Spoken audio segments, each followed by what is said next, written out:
এখানে আমার বিড়ালটা কীভাবে তাকাই আছে, মুরগির কলিজা খাবে। আজকে মুরগির কলিজা রান্না করবো। শুকনো মশলা দিয়ে দিচ্ছি, আর এখানে আমি পেঁয়াজ কুচিগুলো দিয়ে দিব।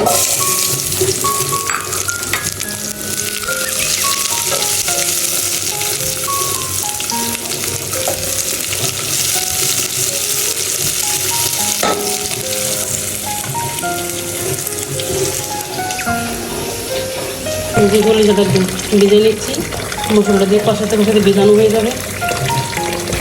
এখানে আমি জিরা, টমেটো, তারপরে আদা, রসুন, পেঁয়াজ একটা দিয়ে ব্লেন্ডার করেছি মশলাটা, এটা এখন দিয়ে দিব। টমেটোটা দেওয়ানে মশলাটা লাল হয়ে গেছে, এখানে পেঁয়াজটা হালকা বাদামি করা হয়েছে, মশলাটা এখন দিয়ে দিব।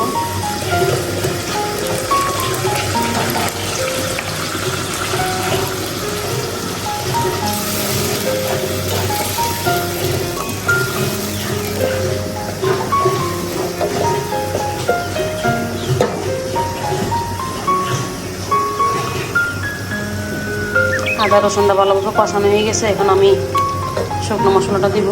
এখানে আমি মুরগির মাংসের মশলা দিলাম, রাঁধুনি আর হলুদ, মরিচ আর লবণটা দিয়ে দিলাম।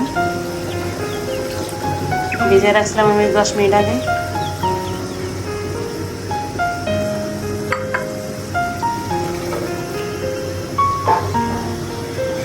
এটা আরও কিছুক্ষণ কষাই নিব।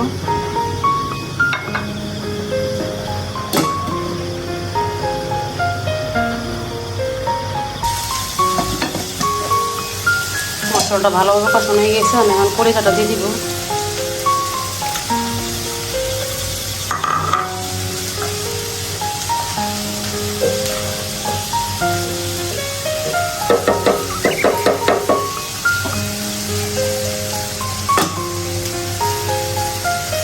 আমি এখানে ছোটো ছোটো অল্প করে আলু দিয়ে দিব, কলিজাতে তেল বেশি জন্য।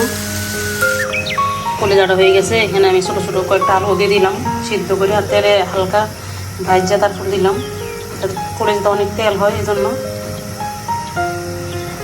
প্লিজ এখন যারা আমার চ্যানেলটা সাবস্ক্রাইব করেন নাই, সাবস্ক্রাইব করে দেবেন আর ভিডিওটা শেয়ার করে দেবেন।